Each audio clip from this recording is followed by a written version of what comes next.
கனி orange dress போட்டுட்டோன்னு என்னெல்லாம் நடந்ததுன்னு தான் இன்றைக்கி நம்ம பார்க்க போகிறோம். ஒரு நாள் கனி அவனோட ஆரஞ்சு ட்ரெஸ்ஸை எடுத்து போட்டுட்டான். போட்டுன்ட்டு அவன் நினச்சான், இன்னும் இந்த ஆரஞ்சு ட்ரெஸ்ஸில் என்ன மேஜிக் ஒளிஞ்சுட்டு இருக்குன்னு நம்ம கண்டுபிடிக்கவே இல்லையே அப்படின்னு நினச்சான். அப்படியே அந்த ட்ரெஸ்ஸை போட்டுட்டு அவன் வீட்டு வாசலில் இருக்கிற மரத்தடியில் போய் உக்காந்துட்டான். அன்றைக்கி அவனோட ஃப்ரெண்ட்ஸ் யாரும் இன்னும் விளையாட வரவே இல்லை. அதனால் அவன் என்ன பண்ணினா, ஒரு மரக்குச்சியை வச்சுட்டு அந்த மரத்துக்கு கீழே இருந்த மண்ணில் ஒரு நாய்க்குட்டியை வரைஞ்சான். நிஜமாகவே ஒரு நாய்க்குட்டி இருந்தால் இப்போ நம்ம அதோட சேர்ந்து ஜாலியாக விளையாடலாம்ல அப்படின்னு நினச்சான். உடனே என்னாச்சு, அந்த நாய்க்குட்டி நிஜமாவே உயிரோட வந்துடுது.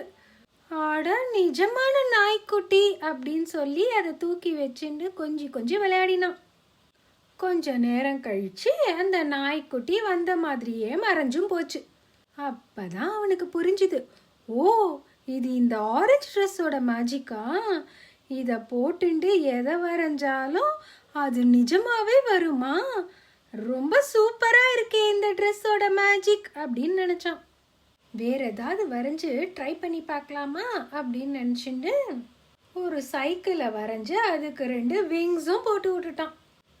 பார்த்தா அதே மாதிரி ஒரு சைக்கிள் விங்ஸோட வந்துடுது. அவன் அதில் ஏறி உக்காந்தோடனே அந்த சைக்கிள் அந்த மரத்தை சுற்றி பறந்து வந்தது. நல்லா அவன் நல்லா ஜாலியாக அந்த கிரவுண்டு முழுக்க அந்த சைக்கிளில் அப்படியே சுற்றி வந்தான். அவனுக்கு ரொம்ப சந்தோஷமாக இருந்தது. ஆஹா, இந்த ஆரஞ்சு ட்ரெஸ் தான் இருக்கிறதுலையே சூப்பர் மேஜிக். ஆனால் அந்த அரச மரம் சொன்ன மாதிரி அடுத்தவங்களுக்கு நல்லது செய்யறதுக்கு தான் யூஸ் பண்ணணும் அப்படின்னு நினச்சான். அவன் அந்த சைக்கிளை கீழே கொண்டு வந்து நிறுத்தின அப்புறம் அந்த சைக்கிளும் மறைஞ்சு போச்சு.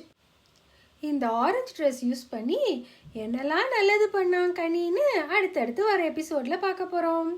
மறக்காமல் சேனலுக்கு சப்ஸ்கிரைப் பண்ணிவிட்டு கண்டிப்பாக எல்லா மேஜிக்கல் ட்ரெஸ் சீரீஸையும் கேளுங்க. பாய் பாய்.